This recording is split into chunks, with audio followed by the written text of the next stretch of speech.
Now, after accepting Islam, and it's the total way of life, and it's everything is there, and then looking at Muslims. My God. Disaster. Diet, exercise, sleep patterns. Karachi, things. When I first came to Karachi, we needed a washing machine. So I said, okay, I want to go because I'm teaching in the madrasa. I have classes from 9 o'clock, 8 o'clock, whatever. So I want to go early to the market and do my purchase and come back so I don't. So I said, let's go early to the market. He said, okay, we'll go at 12 o'clock. I said, we need to go early. I need to free up my. He said, yeah, 12 o'clock. That's when they open. I said, come on.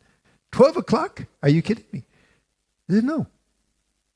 I couldn't believe that. I couldn't believe that our market opens at 12 o'clock in the morning. I said, look, let's go at least 10 o'clock. He said, nobody's going to be there. I couldn't believe it. We went there at 10 o'clock and we had to wait for 2 hours. Nabi Muhammad says, Bodika fi ummati min bukuriha. Bodika ummati min bukuriha. 4 words, and it has this vast meaning that in the early hours of the day, in the early parts of the day, the barakah is being distributed.